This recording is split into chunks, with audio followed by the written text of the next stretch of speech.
Hello, everyone. So I am live here with the man, the myth, the legend, Mr. Robert Hollis. This guy is just a tremendous individual, been able to accomplish so much in his business career, his personal career. This guy has been able to make over $58 million in the multi-level marketing space. So I'm just so honored to speak with one of the greatest minds of our time. Robert, thank you so much for being here, my friend. Anthony, thank you for being a blessing and asking me. I really, really appreciate it. And I'm on here because you're coachable. I shared with you a few Thank things you. to do and you jumped in them. So when people follow instructions, I want to be there for you to help you get to wherever you want to be and make whatever impact you want to make. No, yeah, I really appreciate that, man. From the first time I was introduced to you, your energy was something that really stuck out to me. And just being able to get to know you personally and just do the things, like you said, that your mentors had for you, it really is duplicatable. So, Yeah. everything you tell me, I'm just plugging away at it and, doing those same things in a certain way. So, we talk all the time offline, of course, of, Sure. how much we appreciate each other and things like that, man. So definitely going to I give you do. your I flowers. do. You inspire me. I every once in a while I run across someone like you or Joshua Daramella in Nigeria, and it's like, wow, it makes a coach feel really pretty awesome when you find someone that says, all right, I'm just going to follow the certain way and I'm going to study it. And all of a sudden you see the windows of heaven open up and start blessing them. Abs- Absolutely, man. And again, that's how this stuff works. And yeah, we're gonna jump right into it, man. I have a Sure. bunch of great questions that I'm excited for you to be able to give your insights on, and our audiences to be able to, Please. take away what resonates most with them. So first, we know a lot, of course, about your story about how you were able to get into network marketing or however you want to phrase it, and this industry being what ultimately changed your life and got you to where you are today. My first question to you would be, why do you believe that so many people go to people that don't have any business acumen or maybe don't have much experience for advice? What do you think is the real reason they do that? Well, the first reason is they don't feel deserving. They don't feel worth it. They don't feel like they're enough. So the very first thing that they do in their mind is I'm not going to reach out to someone that's documented because in their mind, the voices that they're telling themselves is they're not worthy or the person that they're trying to connect with is too busy. And so, I see your shirt on. I love the MBA. And there's probably a lot of people that would rather get coached by a local high school coach than actually find out if, LeBron James or somebody else actually has a camp. And one of the stories I remember a long time ago is when Stephen Curry was young. He not only was already in the NBA, I think a year or 2 years, and he went to a Kobe Bryant camp. And everybody was asking him, what are you doing here? And he goes, rings, no rings. Wow. That man, that is powerful because, even though he had got to one of his goals, which was, of course, making the NBA, he had goals of aspirations for a championship. So you have to go to individuals Yeah. that knows what it's like to get to championships and not just win one, but win multiple. So I didn't actually know that about Steph. I follow basketball Yeah. pretty The other well. It's thing, funny. the other thing I love about Stephen Curry's story too is when the Warriors first started winning world championships, right? A lot of people don't know that their head coach, Steve Kerr, was actually one of the players with Michael Jordan, in the winning of the Bulls, Absolutely. right? And so he knew how to win 72 games, Absolutely. because he did it. And so when they won the world championships and Kevin Durant got the player, the most valuable player, and that trophy had eluded Stephen Curry. And Yeah. and so what he did is he started reaching out to a couple of people that he knew that had won the trophy. And believe it or not, Michael Jordan told him. He said, he said, listen, he says, I would love to win an MVP and a world championship. And he goes, then learn how to play defense. And I'm Just brutal going, honest. so here's a guy that has world championship rings, right? One of, not only one rookie and, also scorer, number one scorer of the NBA, but to think that he was still challenging himself, that MVP for the playoffs had eluded him. And, Absolutely. and he goes, listen, man, you got to go back to school and you got to focus on learning how to play defense. The most valuable player is a person that can be all things, not just offense. And so Stephen Curry listened to him, took a year and a half, trained on defense, and then won the MVP. And so I'm like, Wow. And that's so profound for many reasons, because it helps individuals, no matter how great you are in your field, there's always something that you can be working on. I was listening to Bob Proctor when he was on the School of Greatness with Lewis Howes, and he asked him, like, with all you accomplish, what do you still work on? And Bob said, like, I don't ever feel I'll reach my fullest potential. And I thought that was a very powerful answer for, him to give. yeah, in my personal life, for a while there, not only did I have so many accolades of not only making millions a year, but helping other people make millions a year. And it was with a company from 2009 to 2014, I believe. And it just seemed like I just could not make over 2 million. And I know some people that are listening are just going like, I feel so sorry for you, but it wasn't me earning. It was how many people I could impact. And so I found out who the personal coach was and performance coach for Tony Robbins and Brendan Burchard. Wow. And it was a guy that lived in he wrote his name is Dr. George Pratt, and he wrote the book The Code to Joy. And so I went all the way to San Diego, flew down there and went in and met him. And he said, so tell me a little bit. And I told him that I knew who Tony Robbins was and knew who Brendan Burchard was. And he says, do you know how many employees Brendan Burchard has? And I said, no. And he says, 30. And I said, okay, why are you telling me that? He goes, how many employees you have? None. And so that's when I realized to make a bigger impact that I needed to stop being so self-employed mentality and doing everything myself. And so everybody always thinks it's always the horse before the cart or the chicken before the egg. It's like, if you don't trust to hire people that love what they do and are great at what they do. And the best analogy I use with this all the time is I love Latinos. They're always going to do my yard better than me. And they own the business, they take pride in it. Absolutely. They work hard, they're taking care of their family with it. And they love it. They're so appreciative of you being a client for them. And so back then I didn't hire people. Now I have a great big massive amount of 3 employees. but it's pretty interesting that some of the people that I was paying, I only paid one programmer. And Matthew, one time, my son, asked me, if I figure out everything that he knows how to do, will you pay me instead of him? And I said, absolutely. So Wow. yeah. So like you said, I don't know why people would rather seek information from people that are not documented. Yeah. Yeah. It's baffled me. The other thing that baffles me, Anthony, is that the whole concept, there's a post out there, I forget who wrote it, but he's a well-known economist, and he said, the illiterate of this day and age are not people that can't read or write. It's people that can't unlearn to relearn.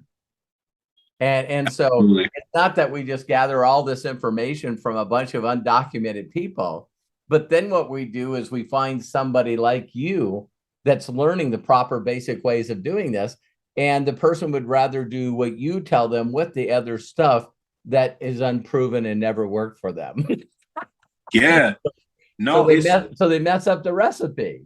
You know what I mean? If you're going to learn to make a dish for somebody and learn from the person that made that dish, don't add what you learn from other people. absolutely.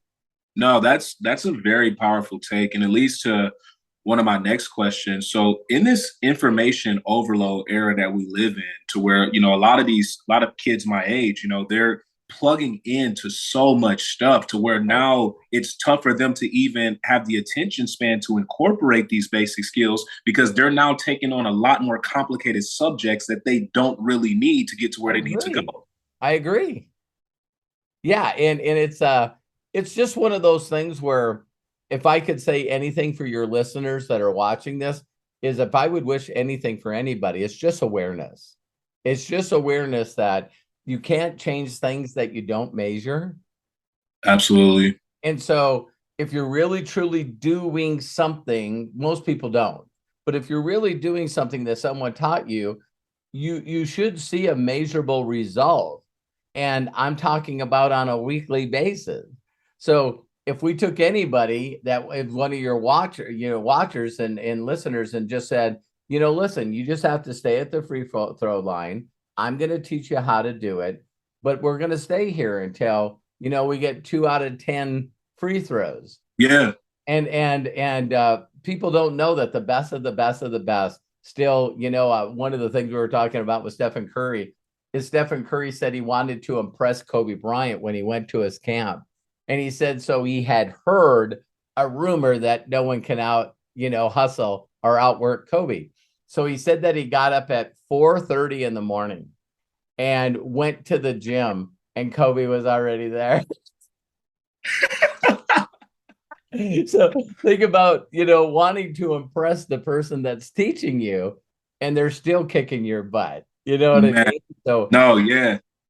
I think you and I talked about this over chat, but man, I love watching, documentaries, and the Redeem Team Oh, is yes. that was so powerful, man. So everybody's out partying and they come back from the nightclubs at 3, 4 in the morning, and Kobe's in the lobby sweating with the towel around his neck. He's like, hey, I don't want, and the rivalry that he had with LeBron. I mean, he told LeBron, he says, I don't want to be like you.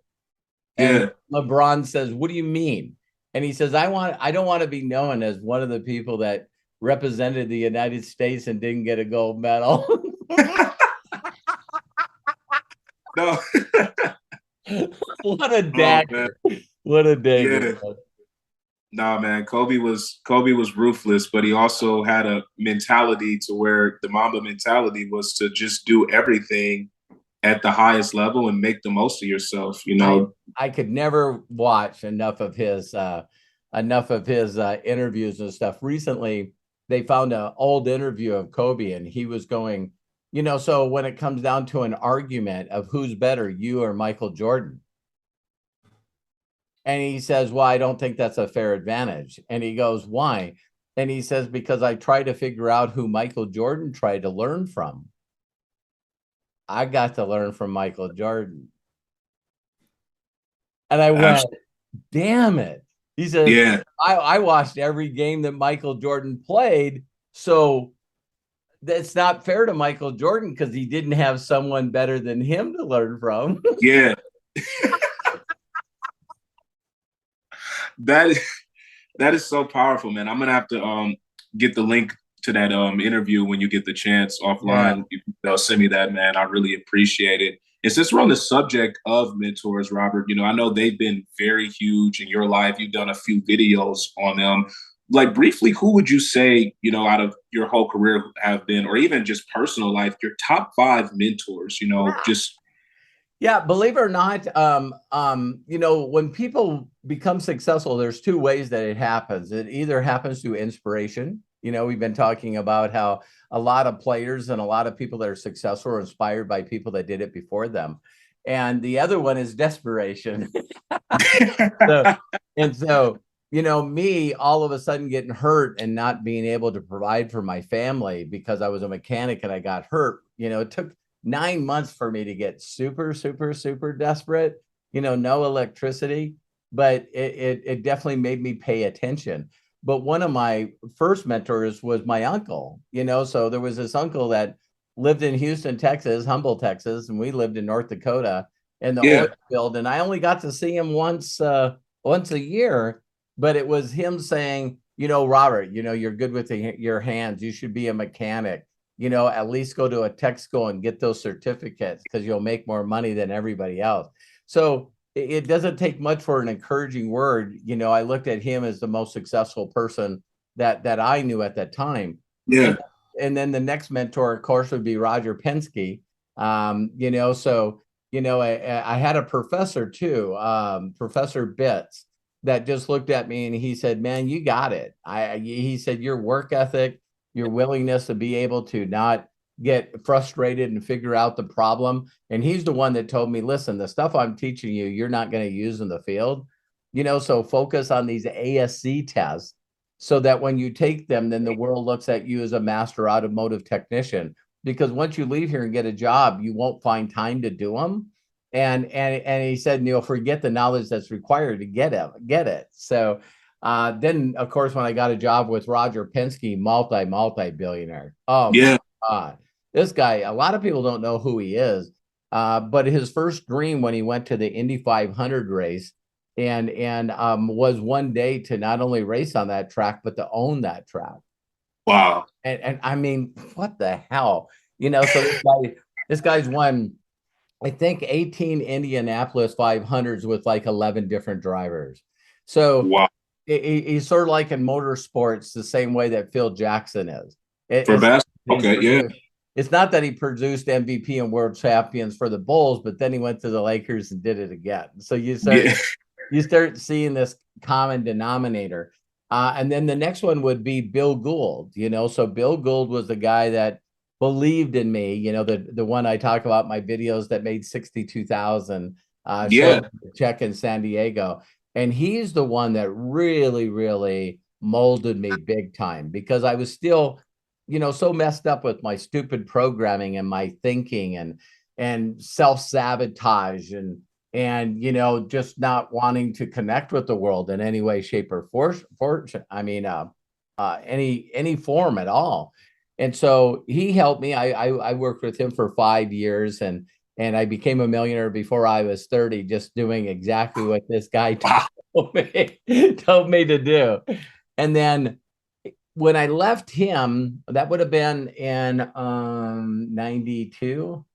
It would have been the end of 91. No, the end of 92. I sort of went through this weird thing because he used to do this thing, Anthony, where we draw circles one underneath each other. And he would call it Whisper Down the Lane.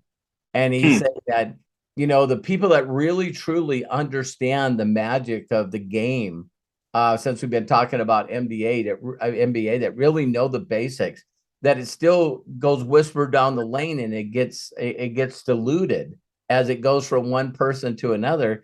And a lot of times the whole information changes. No, absolutely. So, Ellen DeGeneres used to have this funny game where you put on these big headphones and then you looked at someone and you said just a sentence, know what I mean? So you would say, the carpenter went to the mall to pick up some sneakers for his daughter. And I mean, it wouldn't even make it past 3 people. And there was only like 2 words that were the original. Yeah. So when I left my mentor, I really went on a search to find out who he learned from. So he learned from people, Larry Huff and Larry Thompson and Jim Rohn. And that went all the way up to Earl Schultz that also taught a guy named Don Fela and Rich DeVos and Jay Van Alden that started Amway. And so now I'm going, I get chills when I'm saying this because now all of a sudden you talk to the people, and I'll give you a perfect example. Bill, my mentor, one of my mentors, was such a great storyteller, right? But Jim Rohn, I look at him as a master of words. He can say more with the fewest words. I call it amount of information per sentence, And so there's a story that Jim Rohn tells all the time where he went over, his mentor invited him over to his house. And he says, I knocked on the door and his wife opened the door and said, Earl's in the backyard. So he said, I went back there and he said, the most incredible backyard I've ever seen. And he said, ponds and, all kinds of stuff and, garden and these trees and everything. Sort of like, Mr. Miyagi, kind of deal. And he said, man, God has blessed you with such a beautiful backyard. And Earl Schoaf looked at him and smiled and said, you should have seen it when he had it all by himself.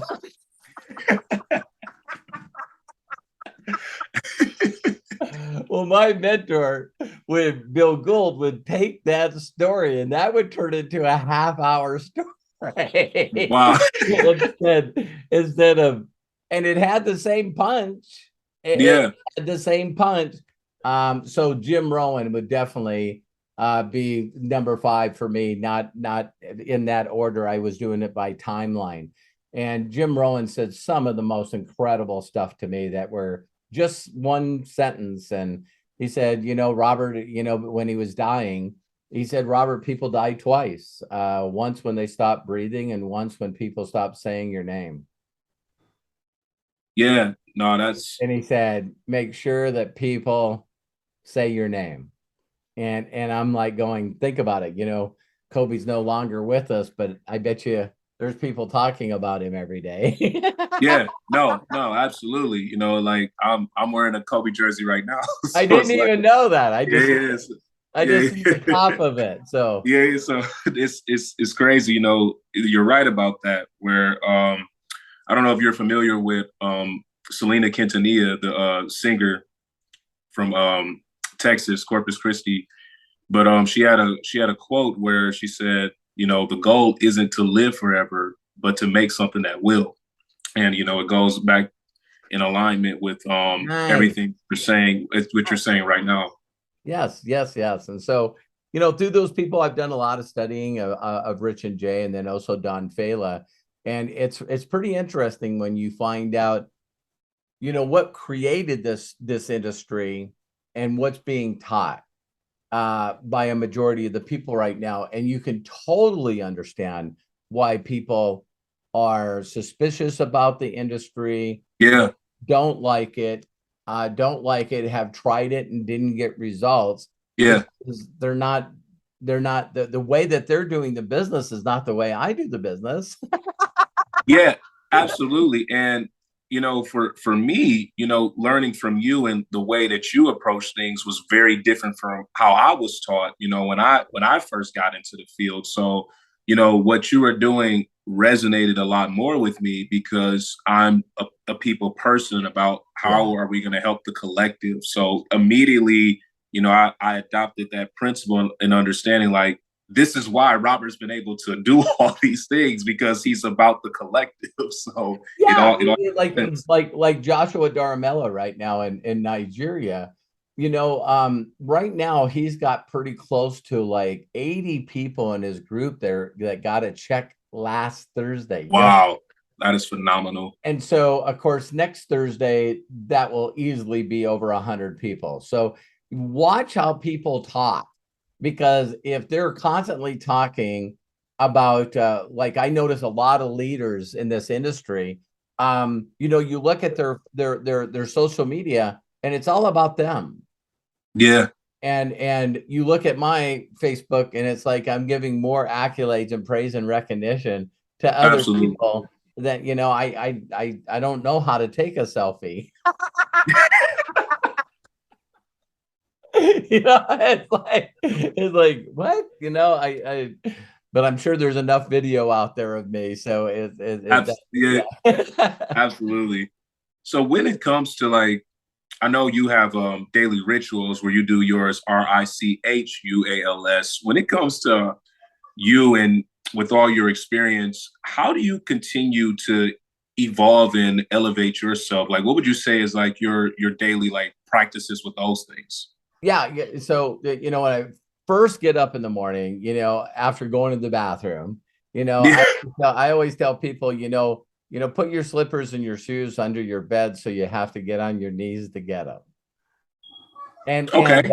Some people might say, I don't need to do that or whatever. To me, it's just showing gratitude and appreciation for being created, you know? So I know that I have, and you have, and your listeners have 1 in 400 trillion chance of being alive today, Absolutely. mathematically. And I proclaim my my uniqueness, and I proclaim that. And most of my prayers are not only for other people, but also just thank you and grateful for all the incredible stuff I have. When I really focus on being grateful for virtually everything, that's when the energy inside myself just goes to a whole nother level. And then the next thing I listen to is the 6 phase meditation, because I love spending a little bit of time each and every day, focused on what my life's going to be 3 years from now. And so if you're doing it every day, that sort of works like compound interest. Absolutely. I look at where I was 3 years ago, and I'm so far ahead of what I envisioned. Vision inspires success in others now. So consistently doing that and getting centered and getting connected. I call it, tapping into the zone. We always hear with athletes that, oh my God, they can't miss. They're like, Yeah. they're in the zone. And you'll notice when a player gets in the zone or makes a steal or does a dunk or makes a block, and they're in the zone, it changes the momentum and the energy of the entire team. Oh, absolutely. There's nothing worse than an opponent, a away team that takes the crowd out of the game. Oh man. I got chills right now. Not Oh that man. they're Yes. not that they're competitive, but it's like, damn, No, yeah. we're in trouble. And No, I know exactly what you mean. you can see it affect the energy and the morale of the other players. So I every day I have to plug in. I think you probably heard me say this, but I had a Jim Rowan tell me, he pointed to a speaker that was standing a bunch of speakers on the side of a stage. And he said, this is a speaker. And I said, yeah. And he says, isn't it amazing that it does nothing if it's not connected? Wow. And he goes, so it's got to be connected to a power Wow. source. It's got to be connected to a power source. So when my days are not going good, or, then what I do is I'll take time away and I will tap back in. And when I'm tapped in, then I'm always asking very simply for God to give me the words to say to those that have ears to hear, Absolutely. and to help me find them. And so it never fails. It never fails. And so, through the day, I for those of you that are watching this and you're saying, yeah, but I'm ADD or HADDDD. Believe it or not, I think that's a superpower because it stops you from getting bored. And so instead of me trying to allot times, I call ADD always dealing with distractions. And it's just important for me to know when I'm, focused on non-productive activities. Yes. And so so if you've seen my computer screens, I got these little notes all over the place that just, sink back in. And so I'll do messages, and then I'll sort of feel like I'm all of a sudden doing content. And then all of a sudden I'm doing messages. And then all of a sudden it's like, and I'm constantly using the superpower of just being productive in everything that I get distracted with. No, I love it, my friend. Definitely. Cool. You hit on a lot of profound things there. I want to go back to the flow that you were talking about, because in the zone, because I call that like the flow state, to where Good. I know what you were talking about, where you just feel it's kind of like a magnetic vibration, to where you just feel energy vibrating all around you, and you feel as if you can lift a mountain. And when we're in those type of zones, the more often we can stay in that, the more we can allow our light to shine for us to produce the desired outcome. Amen. The analogy I use with that all the time is relationships. We've all had conversations with people and then went, are you freaking kidding me? It's been 3 hours. Absolutely. Yes. Yeah. It can't just happen with someone that you're really close to or intimate with, but it's happened to me in working on cars with a couple of my buddies, and maybe Yeah, I know in sports, and it's like, so there's a lot of things that you lose track of time. And that's when, so if you don't know what the zone is or the flow is, what Anthony talks about, that's it. absolutely. And so realize that you're out of it, and figure out how to get back in it. You're right. And that's where we touch back to where you said awareness, where you said that's one of the things that you really want everyone who's watching to take account of is awareness, being actually aware when you're in the vibration or out the vibration. Right. Absolutely. Absolutely. Have you listened to any of Abraham Hicks's stuff? No, I know who he is, but no, I have not. Believe it or not, I'll send you some links. Okay. Yeah, she wrote a book. I thought I had it up here. But I'll send it to you. And she talks a lot of stuff that has to do with being in the flow and knowing when you're in the flow. And Okay. it's pretty deep stuff, because you're every time I listen to it, like she was going, why are you always telling people that you're working hard and you're grinding hard when no one would thinks that that's where you should be? And so that's where that sort of phrase is, you're never working another moment of your life as soon as you fall in love with what you're doing. So Mike Tyson said it really, really good, as he said, well, like Muhammad Ali was open and honest with everyone, saying he hated to practice. He hated to work out. He says, I just don't like it. And he said, my mentor basically said, this is the stuff that you got to do to become great. And Yeah, to learn to love it. absolutely. And how you learn to love the stuff that other people don't want to do is you got to attach it to the vision. This is what's going to happen. And so he was just totally programming Mike Tyson to say, you have no idea what's going to happen in your life when you become the youngest world champion in the heavyweight division. And it was like, so he said, a master of mindset is people that do the stuff that they don't want to do, but they actually start pretending. It's like, what, let's say that you're cleaning the yard, you know what I mean, or mowing the lawn. And then all of a sudden people that are great have these thoughts, well, I'm going to be the best damn lawnmower person. And No, you're right. It takes on it's kind of like a placebo effect, where it kind of takes on something totally different to allow you to be able to connect it to what your end goal is. Because, with the book that you've enlightened me with The Science of Getting Rich, Wallace Wattles talks about you being able to be present where you are and make the most of yourself there, while also holding to the vision of where you're going. Yeah. And then you build a habit of going the extra mile. Yes. So it doesn't make a difference if a buddy calls you up and says, Anthony, can you help me move?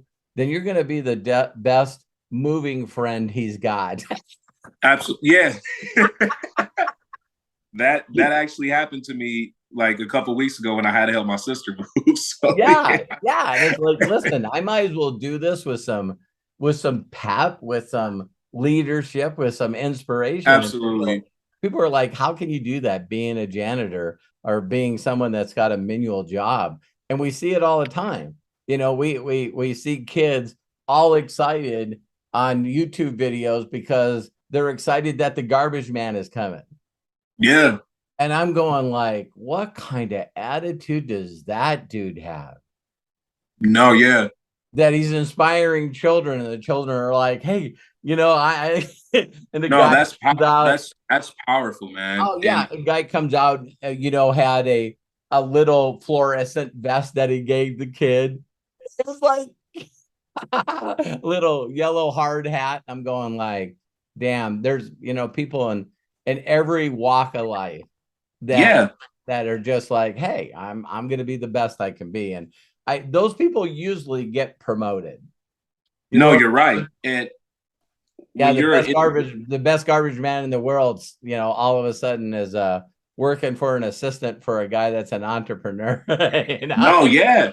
No, you're hitting on some very profound things, because it's not about the profession, it's about the people in the profession. attitude and with what you're doing it with. Absolutely, man. And in terms of, we're actually leading into where I wanted to go next with, because all of this to me is about paradigm shifting, and that goes in with the awareness. So if someone is checking this out for the first time and they're just now getting exposed to what we're talking about here, how would you best direct them on how do they shift that paradigm? Like, how do they take those baby steps to be able to process this and actually apply it? Yeah. Well, I always tell people, I really ask people, tell me something that you really, really, really despise, that you really don't like. And sometimes people will say, I never ever thought of that. I don't know, but some people say my job, right? Yeah. So, and that's where Jim Rohn always had, Earl Shove playing with his paradigms, and that's where Bob Proctor got it. And so, I hate my job. Well, why do you hate your job? Well, I don't like my boss, and they don't pay me enough, and there's no respect there at all. And I don't just see a long-term future for myself. I'm just going to continue to do the same things over and over. And Jim Rohn would say, well, let me ask you a simple question. Is there people that work for the same company you do that get paid more?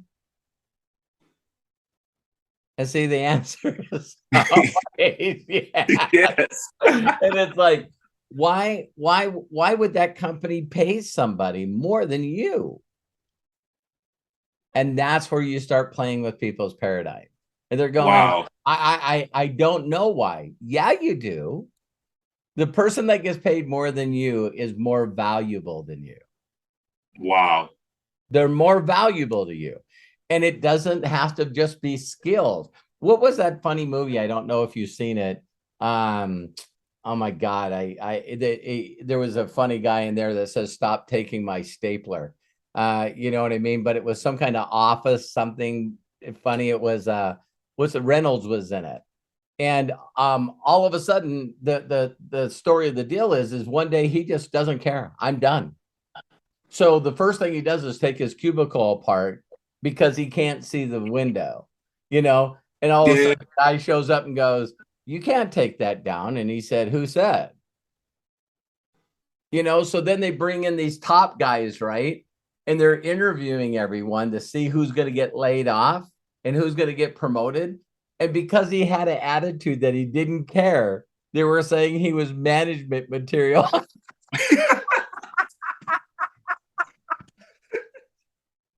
Oh, wow. And they were saying, he goes, listen, he says, I don't know why people stay here because they do this, this, and this, and this, and that's just redundant business to keep you busy. It doesn't make you productive, and the company doesn't even use it. It was called some Q reports or something. It was funny that his mentality of wanting to give the company feedback and how he felt like you could make the employees feel better. Like, oh my God, this guy's management material. He wants to save the company money and he wants to help employees be more productive. Wow. So I always love, so a paradigm, again, the best one I use all the time for me personally is always remembering being teased when you're super young, because my aunts and uncles would always say, so Anthony, do you have a boyfriend? Do you have a girlfriend? And you're like, shut up. You know what I mean? Stop teasing me. You know what I mean? And it's like the thought of getting cooties, Yeah. it was like, no. Man, I remember that. Yeah. And so I'm super analytical. I'm an automotive engineer. So I had visions in my head of how awful my first kiss was going to be. And that's manifestation. No, you're absolutely right. Yeah. A self-fulfilling prophecy. I mean, I'm telling you, my first kiss was worse than I imagined. And I was just like, why do people do this and spit and slobber? And oh my God, I hope she doesn't move her tongue. And oh my, it's just like this stuff that I had in my head. And then all of a sudden, like probably a lot of people that would be viewers, then I had that kiss where I went, oh, okay, I get it. Which again sort of shifted my energy. Absolutely. You know, Absolutely. so that's my best way of being able to explain a paradigm. Another big one for me is just being around the wrong people that constantly talk negative about sushi. Yeah. Oh You man. know, and so then I hang around a group of people that all went to an incredible sushi restaurant in LA, and they were going like, oh my God, this place is the best, blah blah blah blah blah. And I was even saying, well, listen, I'm gonna go with you guys, hopefully they can cook something for me. And one guy looked at me and he said, it's one of the nicest restaurants in LA. They'll cook a steak for you, chicken, whatever you want. And so I went there, and seeing everyone order it and all biting into it and making the noises is like, Yeah. oh my God. And I'm going like, really? So how fast you could change that paradigm. And then what's so sad is going back to the people that you want to enlighten, Oh man. because Yeah. that ain't happening. You know what I Oh mean? yeah. So showing up in Williston, North Dakota, a little oil field town, and asking where the sushi restaurant is. We don't have a sushi restaurant. Well, of course you.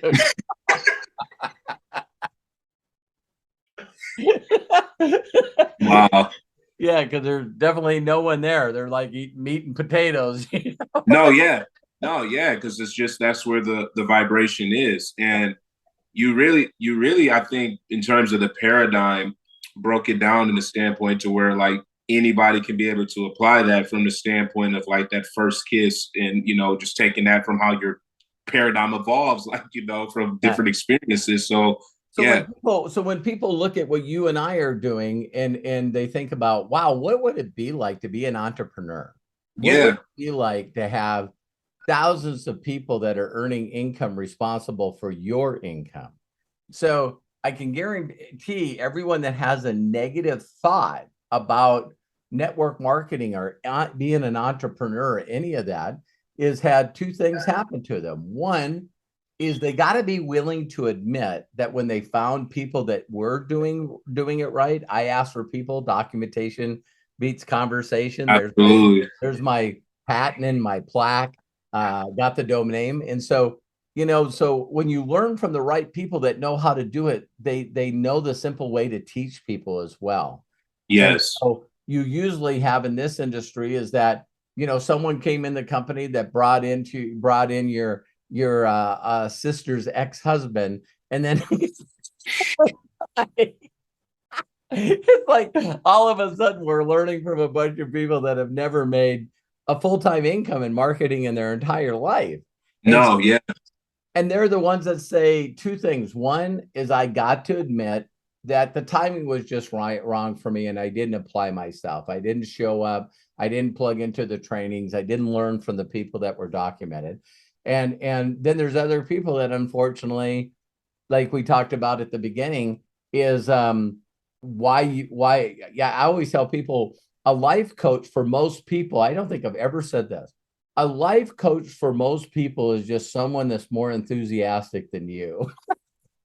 wow, that is very simplified and true. Yeah, Because they're just running at a different vibration. So if you absolutely. yeah, so if you were doing something new, like, hey, I've seen these people playing cornhole, right? And then you go to this cornhole where there's a bunch of people playing, it's the person that's the most enthusiastic that's going to come over to you and say, hey, Anthony, this is how you hold the bag. This is how you put your feet. And you go, well, they seem excited. They must know what the hell they're doing. Absolutely. Absolutely.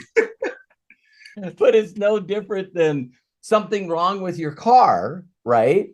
And you raise the hood. Why did you raise the hood? You don't know what the hell you're doing. Well, you raise the hood because other people that don't know what they're doing raise the hood. Wow. So then, That is so true. yeah, so then you stand in there looking at it, and it attracts other people that come over and go, did you try this? Did you try? And it's like no one goes, Anthony, are you a mechanic? No, I work at the manufacturing plant. It's like, Oh man. yeah. So Yeah, it's pretty amazing watching a mechanic how fast they can figure things out, and it's like, did you recently add any electronics to your car? Yeah, I had someone install a radar detector for me. He goes, oh, so he opens up the fuse box, finds a burnt fuse, and he said, whoever installed it didn't do it right. Wow. And for people that don't know what they're doing, that's a $200 charge. Yeah. Have you ever heard this thing recently that's going around that's really powerful is people said you got to stop. If you look at what you get paid per hour, you got to stop treating experts like that. So the joke goes where, this big motor for a giant cruise ship broke down, and they were figuring out it was costing them like $20,000 a day for not Wow. operational. So they brought one mechanic in, he couldn't fix it. He brought another mechanic in, and he couldn't fix it. And so everyone said, you got to call Anthony. Anthony knows what he's doing. So Anthony comes in and he says, I'll fix it for $4,000. And the guy goes, okay. And he goes over, pulls one screw out, blows some stuff after it, off of it, and then took a straw and blew in a hole of where the screw was. And then he put the screw in and said, now try it. And the motor started up immediately. And so everyone looked at him and said, you wanted $4,000 for that? And he goes, it wasn't the time, it was the experience. Mm. It was my freaking skill that I've mastered that you paid for. Absolutely. You told everyone you're losing $20,000 a day. You should have called me first. Wow. That is powerful because you are paid for your skill set and experience and that's The result. What yes. result can you get people? So when I was a mechanic, I know you probably know this, but cars have to go in for their 30,000 mile and 60,000 mile service, Yeah. right? Yeah. Well, I got such effective at being a mechanic, I could do a 30,000 mile service in like 45 minutes. Wow. But people got charged 6 hours for that. So people would drop their car off, and the service manager wouldn't tell them that they could have their car till the next day. Because if you brought your car in, you got charged 6 hours, and I called you 45 minutes later and said, Anthony, your car. Then the Oh people man. pissed off and go, I'm not paying $2,000 for 45 minutes of work. Say, Mm. Yeah. No, yeah. I get what you're saying, man. so when you master a skill, it continuously gets results one after another after another. No, absolutely. That was definitely, thank you for expounding on that in the way that you did. I know you're big on setting 3 year and 5 year plans, and like you said, you outperformed where you had originally saw yourself from 2020 to where you are in 2023. Right. So where does Robert Hollis see himself by the year 2026? Great question. I think about this on a daily basis. I've been able to support over 2,500 orphans currently right Wow. now, and I said a statement last year that I wanted to go to 25,000, and recently the higher power is said, that's 250,000.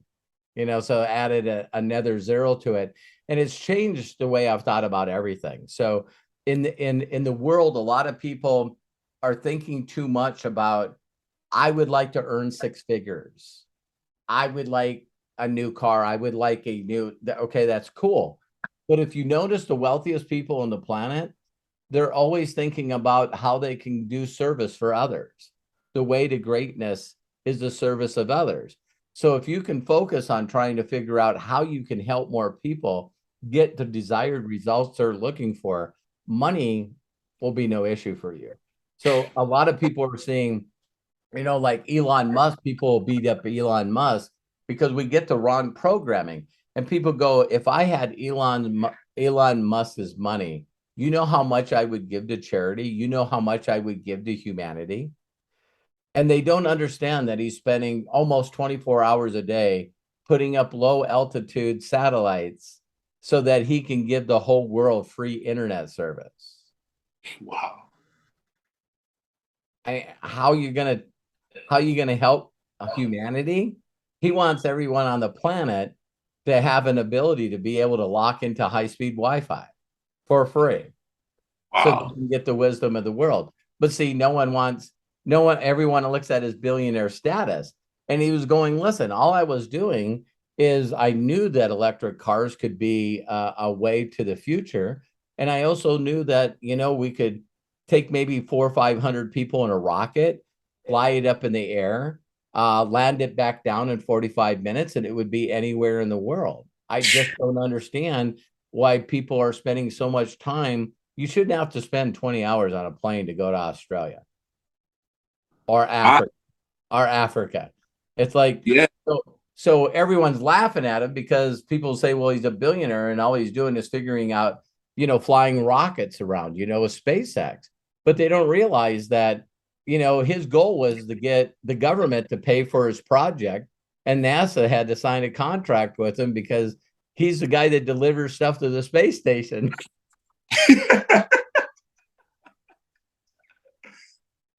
Oh man.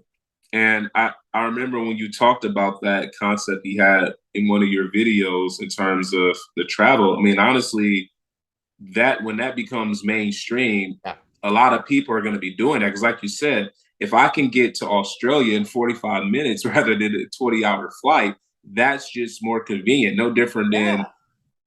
the paradigm and the transition from horse and carriage to the first automobiles to where we are now. Somebody has to first be the one to pioneer Yeah. what's to come for the masses. Yeah, and I believe there's so many things that are happening in the world right now, Anthony, with AI, that a lot of people are scared of. Of course, cryptocurrency, Yeah. stuff like that, foreign exchange, and there's so many things that are happening in this world that's condensing time frames, and it's really making the entire world accessible to us in milliseconds. And so, as this stuff happens, you got one group that's unaware of it and they Yes. really don't care. And then you got the other group that doesn't want anything to change.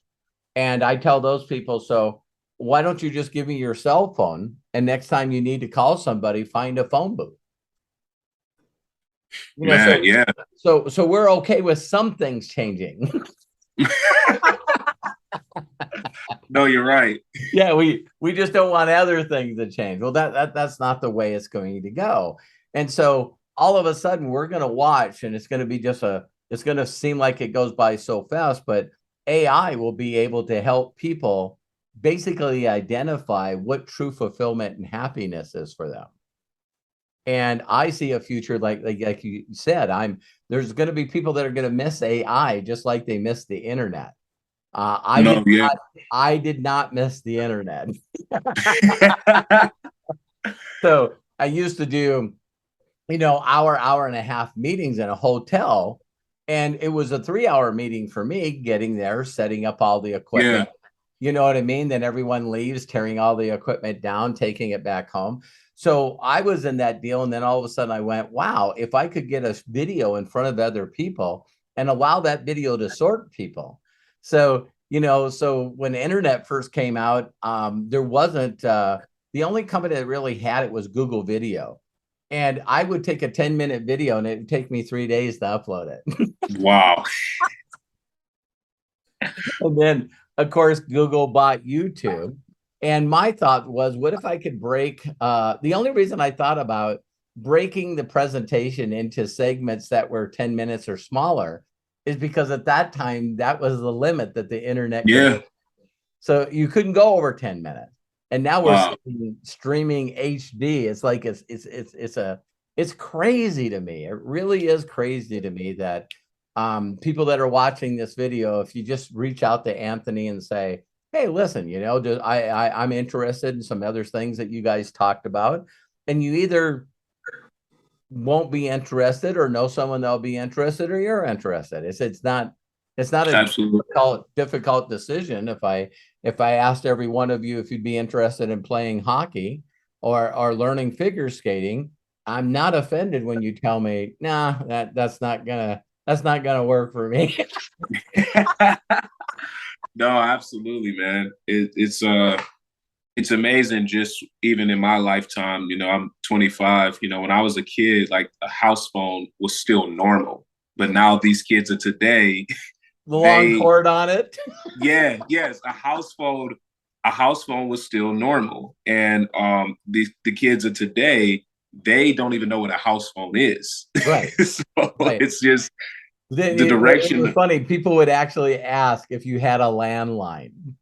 Yeah, Yeah, it's like and me being 61, it was funny. One of the phases that I went through like probably 4 or 5 years ago, it was like me and Terry were buying a piece of property. And yeah. and uh and it was funny because all of a sudden I was like, I couldn't figure out this guy. I was telling him, well, listen, I'll scan these docs and I'll send them to you in an email. And he was going, he says, well, I don't even know how to open that up.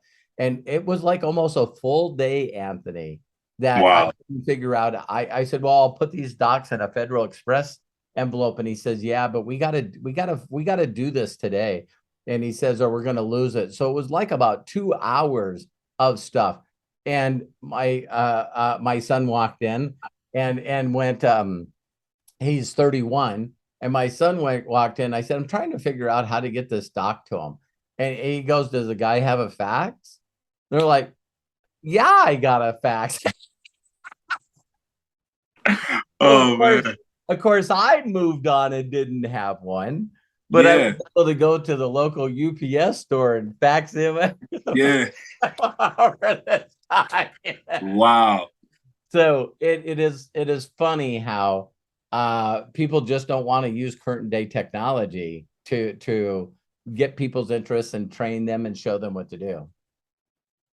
No, yeah, it's no different than nature. It's like we're either advancing or we're decaying. And, it's Yeah. just being able to look at it from that standpoint. Yeah, Robert, you've been so gracious with your time here, my friend. Before we end, I got just a few more questions Sure. that I want to get your insights on.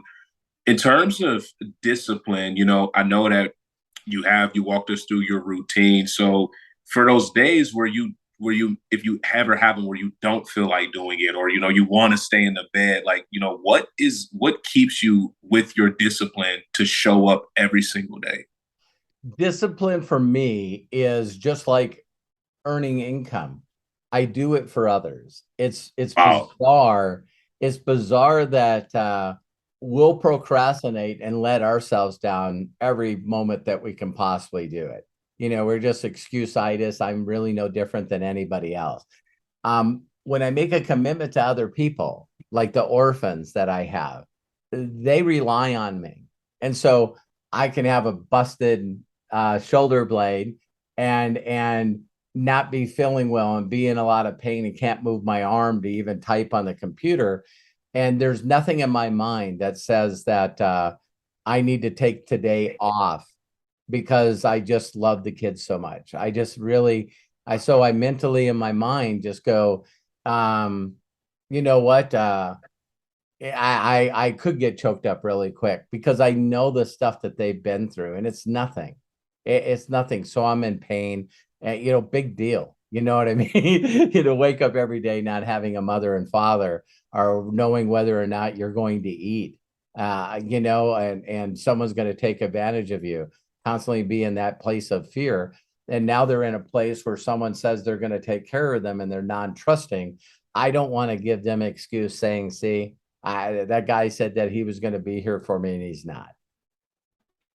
Dude, that got me emotional, man. I don't, man. Yeah, I don't know if we talked about this offline, but when I was 17, I went on a missions trip to Nicaragua, and it forever changed my life. Yep. And I connected. We stayed with an orphanage there on this island called Ometepe, and I still give back to that orphanage to this day. Yeah. So like you having a connection like with that was something else that we resonated on, to where we have a place where we understand and see, like have seen, like how important this is for these kids. So no, man, thanks for sharing that. I believe, I wish that was mandatory.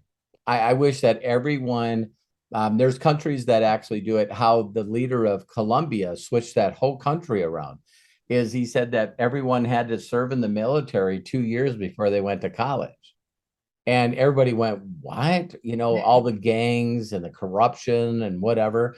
But now that everyone had their children in the military, it was like the mafia figured out right away, man, we're going to turn millions of people against our ass.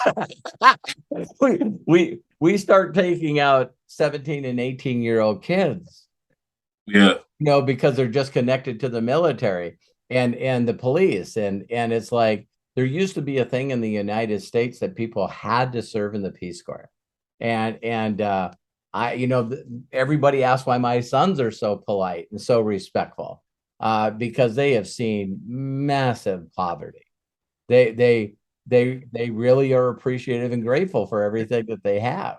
And so that would be the first thing that I would do to change the world. And I'd force all young children as young as possible to have to go serve someplace, you know, and just see how other children have it. And they would immediately come back and be a little more happier that, you know, Oh yeah. no one's perfect, but you'd probably like your parents a little more. Yeah, no, you don't. You never see life the same after an experience like that, man. And you know, I'm grateful that I was able to experience that. You know, it was a lot of like first times for me. It was my first time being away from my parents for that long. It was my first time on a plane. You know, it was my first time really in a. How old were you? You know, I was 17. I just turned Wow, 17. you said that. That Yeah, is yeah, powerful. Yeah. yeah. I just turned in my school. You know, I went to a Christian school, and we did a mission trip to Nicaragua my junior year of high Very, school. very cool. Very cool. Yeah, so I'm happy that we were able to touch on that. So yeah, just my couple ending questions is like, Sure. what are the best parts of, you know, you obviously being a father and a husband? Like what gives you like the most fulfillment out of those things? It's just the extended love. It's the unconditional love. It's you know, just doing your best to be there to support an individual and their thoughts and their movements. And you know, being, you know, I learned this right away. It's you can have the best relationships in the world if your thoughts are consistently out giving the other person. And you got to do it unconditionally, not expecting something else in return.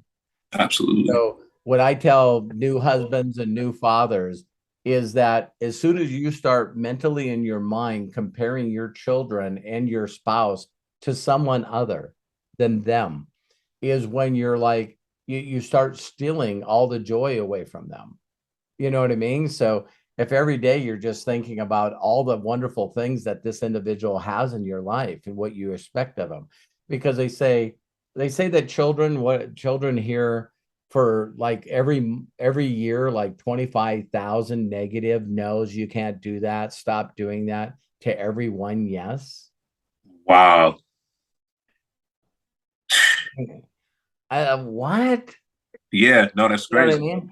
And not that you need to go, you know, the pendulum swing like a grandfather clock. It's not that you need to go the other way where you're telling your child that they're the best at everything and they're not. Because you know, that's what I've seen people overcorrect, because now all of a sudden they get out around other people and the other people in the world are not going to treat them the way their parents do. You know, Absolutely.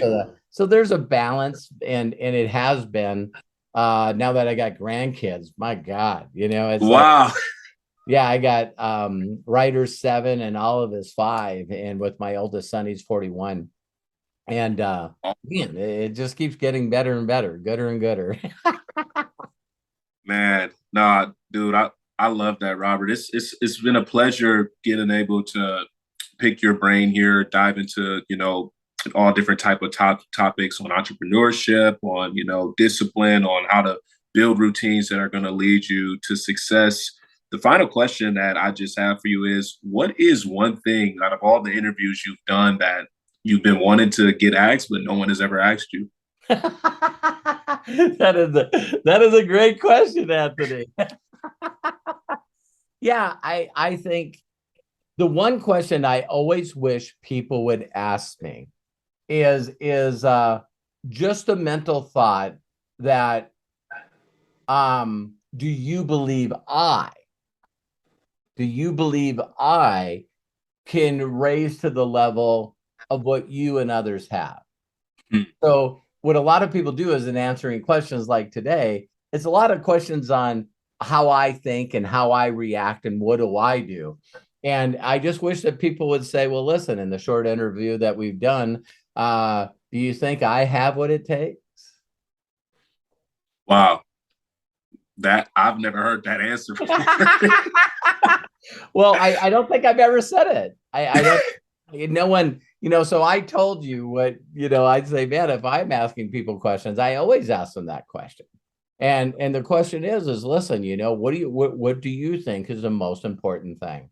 And I posted this post today that came from Thomas Jefferson, and it's like nothing can stop a person with the right mental attitude. Nothing. So true. And nothing on earth can help a person that has the wrong mental attitude. That is so true as well. So you get people that are learned hopelessness, and they're always the victim, and they always think that everyone entitlement. They learned all this programming from somewhere, and you could show them exactly the simplest ways to complete something, and because of their attitude, they're not going to do it. Absolutely. On the other hand, you have someone like me that just believes I've never wanted or ever thought that it was important for me to be number one. But how I always end up number one in everything that I do is I always have, if they're giving away trophies or accolades, I usually have 9 people in my group standing on stage with me. I love it, man.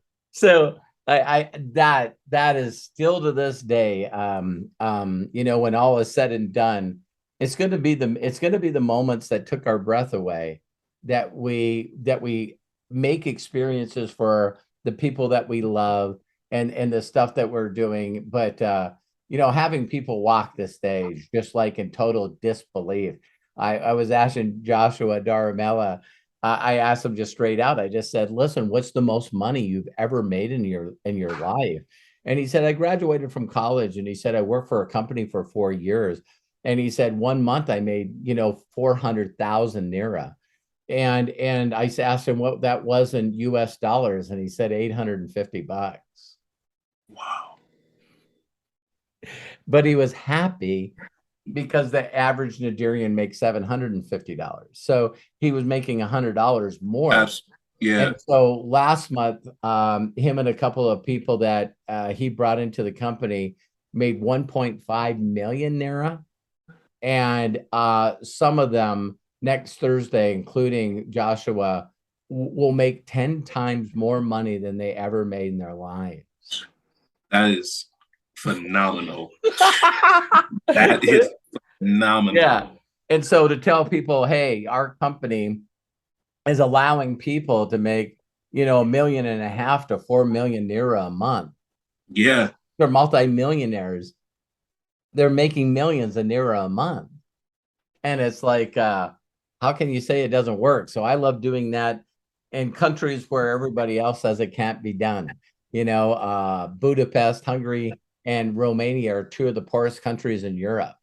And the other groups that I built for other companies were always in like Ecuador, El Salvador. Yeah. And just places where people say, listen, the average person makes, $2 a day here. And it's like, you want to see radical change. You take somebody like that in an area, and they're the first in their families to ever own a car. Yeah. First in their families to ever buy a home. I have people in Budapest, Hungary, and they're all in their early 30s. When I met them, they're late 20s, and they're not only, they call it a flat, but they not only are buying property in the most exclusive areas, but they're building custom homes. I love it. And their families are going like, what the hell? You know what I mean? And that's fun. That's really, really fun.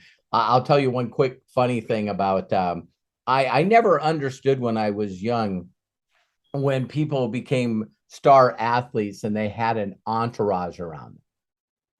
Because Yeah. that's not a white person thought. You see what I mean? All my buddies, I call it the white man disease, and I hope no one's offended by it. But if I told people I was doing a certain thing, like being a mechanic, and I was going to go to tech school to learn to be a mechanic, then all my best friends will said, well, then I guess I got to be an electrician. And the other one said, I guess I got to be a plumber. It was like, no matter what a person did, it's such a competitiveness between, the people. So it was like when I started doing this with Latinos, right? So all of a sudden they started building entourages. You know what I mean? And I was going like, Yeah. I don't understand what you're doing. And I said, so why is he around you? And he goes, because he used to make $250 a month and I pay him $350 a month. And all he does is drive me around. Oh man. I got it. So you take the people that were your long lost friends and families that have always been around you, and now they're actually employing them, and Yeah. they're Bringing them up with you. they're experiencing all these moments together. So I was Yeah. never raised that way. So there's certain cultures that really, really, really take care of. Like I seen a deal with Kevin Hart, and some of the closest friends and that he had when he was with no money Yeah. are still his closest dudes, so when they do a big concert or a comedian tour, they're the ones that are opening up for him. I think they call themselves the red plastic cup people or something. the red plastic cup gang or something like that. Kevin Hart talks to him, but yeah, that's pretty awesome. No, I agree, man. Hey, Robert. Yeah. Again, thank you so much, my friend, for just being here with us and being able to share so many different insights. My desires for everyone that is watching this, just to be able to take away, what's important to you in your life from this. Ultimately, that's what we're trying to get at to you guys, and just make the most of yourself and be the best at that. Yep. And I am so proud of you, Anthony, man. I see you chipping away at it, and Thank you. that's the way you eat an elephant, one bite at a time. And slow but sure, you're going to be the influencer that you want to be. You're going to be the people that are going to touch people's lives and impact more kids. And there's not a doubt in my mind that you can do it. You're doing it right now, and you're so young. It's like I was 27 when I found this industry, and it took a little while for me to get the science of getting rich, but I kept pounding it in there. And Yeah, the greatest miracle of the world and stuff. And when you think that your whole life, your whole goal in life is just to inspire and give people hope that they can become more than what they are. And, absolutely. and so anyone that watches this video, the only thing that makes me who I am and Anthony who he is that we made a decision, just one little decision. Maybe I don't know everything. Yeah. Yes, absolutely. maybe because we all know a lot of people that know everything, right? And I'm just asking you that, maybe there's something that you don't know. Maybe there's some stuff that Anthony can lead you in his journey too. And so my closing statement is, if no one's giving you permission to be happy and fulfilled, let me be the first, because my mentors did that for me. I love it, man. I love you, brother. Love you, brother. God bless. Yes, sir. Okay, bye-bye. Bye.